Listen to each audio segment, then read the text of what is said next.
Olá, alunos do 8º ano, tudo bem com vocês? Estou aqui hoje para fazer a correção da atividade complementar que eu passei para vocês na aula anterior, tá certo? O tema é as grandes navegações, né?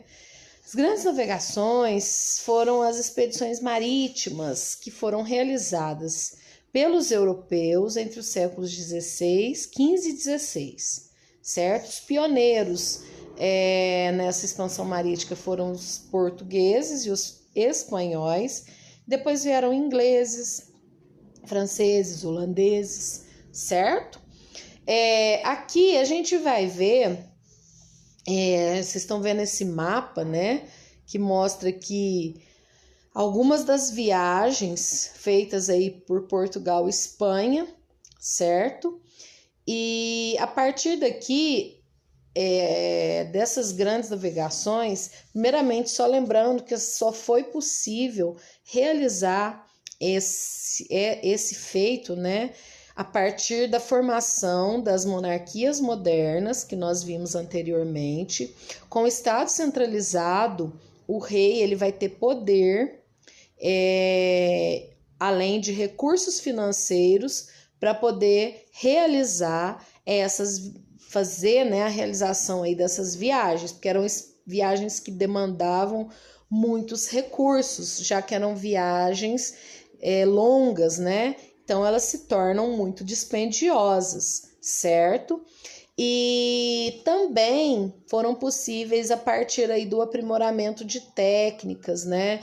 Como a utilização da bússola, como a parte aí das caravelas, né, que são navios mais leves, e isso vai acontecer por conta e principalmente da busca de novas rotas, de novos caminhos para o comércio com o Oriente, pela busca de metais preciosos também, para o entesouramento do Estado, né, já que no estágio inicial do capitalismo, né, o mercantilismo, esses estados nacionais eles estão buscando cada vez mais o seu entesouramento, o seu enriquecimento, tá certo? Então são vários os motivos, né, que se lançam ao mar, né, e com isso cada vez mais eles foram aprendendo a utilizar novos conhecimentos, novas tecnologias, e os medos, né, que tinham a respeito de que chegava naquela linha do horizonte, tinha um abismo, né, todo mundo caía, era o fim do mundo, de que havia sereias, peixes, serpentes marítimas, né, peixes voadores que vão atacar os barcos, né, pessoas assim, seres fantásticos, né? Pessoas sem cabeça, com o rosto no peito. Então, que eram medos que eles tinham que depois vão ser aí considerados irreais, né? Já que a necessidade, a curiosidade, a vontade de enriquecer foi maior que esses medos e eles acabaram se lançando aí ao mar. Portugal é o pioneiro, porque eles já estavam acostumados à navegação um pouquinho mais distante, já que muitos marinheiros buscavam o bacalhau, né, no Mar do Norte, né, na região onde hoje está a Noruega, por exemplo. Então eles já estavam acostumados a navegar um pouquinho mais longe. Eu vou pegar aqui o mapa só para vocês terem a noção. Aqui Portugal, nesse lugar, e eles navegavam nessa região aqui, tá? Então eles já estavam acostumados a navegar um pouquinho mais distante, certo? E por isso eles são considerados aí pioneiros, tá? Seguidos aí pela Espanha, que também realizou a centralização política, tendo recursos aí para poder aplicar nas viagens, tá? A questão número 1 aqui das atividades, pesquise e escreva quais eram os principais fatores que possibilitaram as grandes navegações. Então, foi tudo isso que eu falei para vocês. A centralização política, que vai gerar aí a arrecadação de impostos e recursos para poder aplicar nessas navegações, a utilização das novas tecnologias, como a bússola, caravela, certo? E também a questão aí da curiosidade, da vontade de conquistar novos territórios, né? De expandir o comércio para o Oriente, buscar uma nova rota para o Oriente, tá? Então, tudo isso aí vai fazer com que haja aí fatores que possibilitem essas navegações, ok? Aqui a número 2 é um texto, né? Vou ler para vocês e a gente responder aí os principais medos reais e imaginários.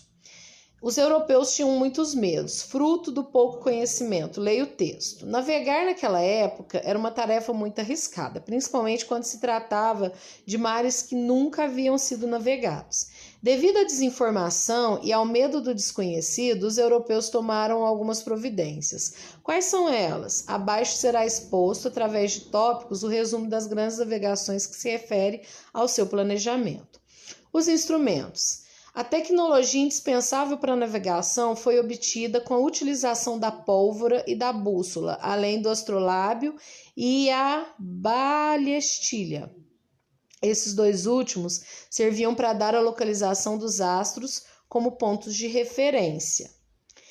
As caravelas, esses dois últimos aqui, astrolábio e balestilha, eles mediam o ângulo com as estrelas, tá? As caravelas, meio de transporte rápido e resistente, impulsionado pelo vento, dispensava muita mão de obra na hora de remar e era capaz de transportar grandes quantidades de mercadorias e homens.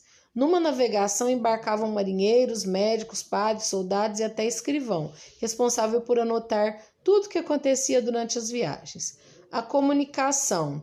A invenção da imprensa por Gutenberg do papel popularizou os conhecimentos antes restritos aos conventos. Em função disso, tornou-se possível a divulgação dos acontecimentos sobre geografia, ciências e navegação.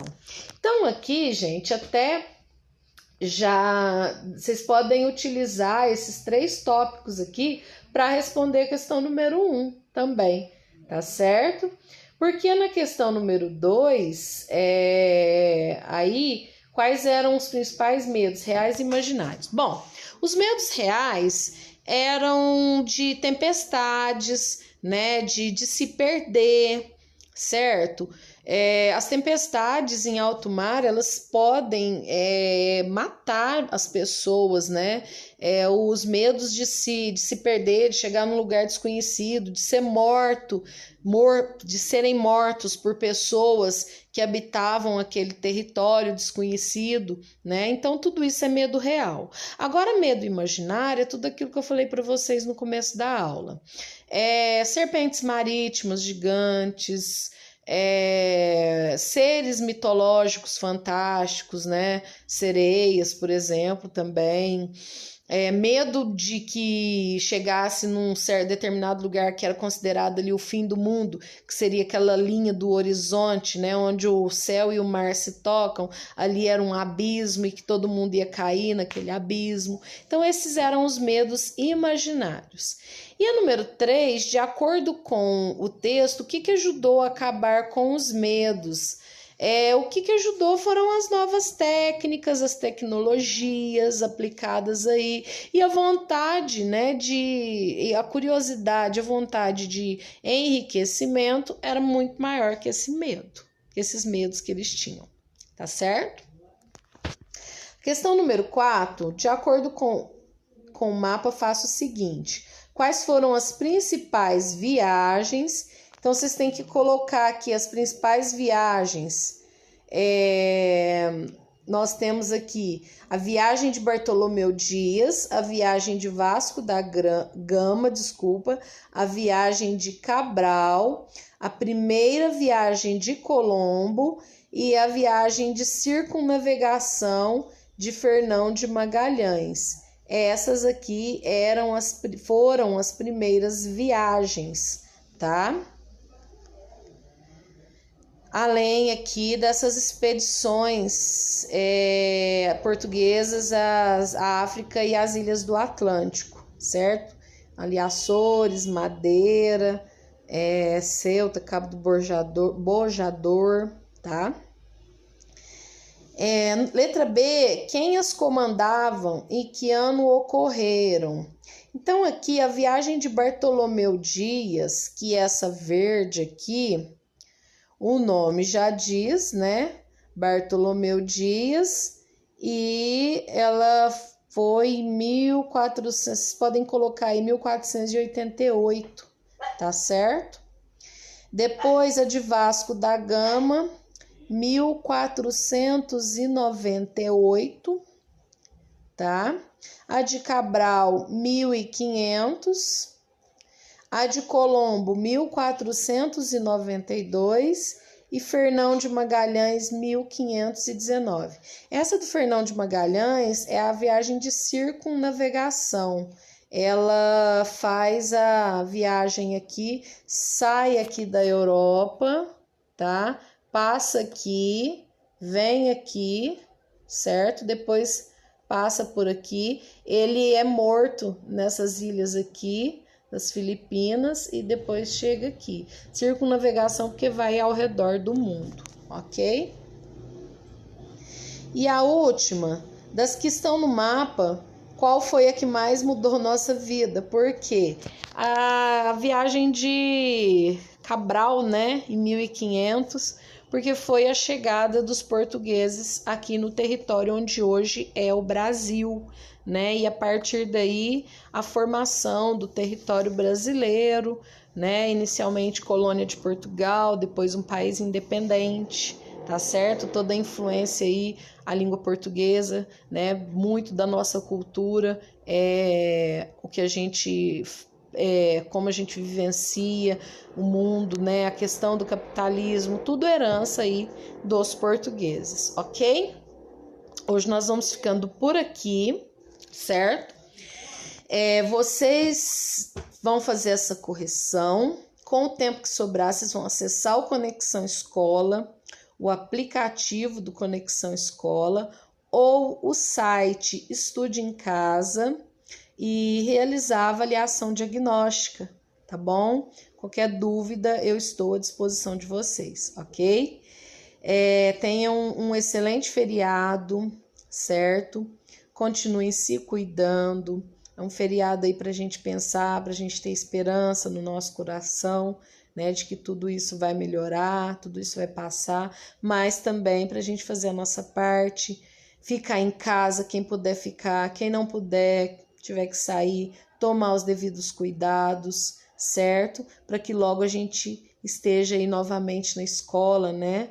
Em sala de aula, que é o lugar que a gente gosta, que a gente quer estar novamente, né? Então se cuidem de quem vocês amam e se Deus quiser logo a gente vai estar junto de novo, tá bom? Um abração para todo mundo e até a próxima aula.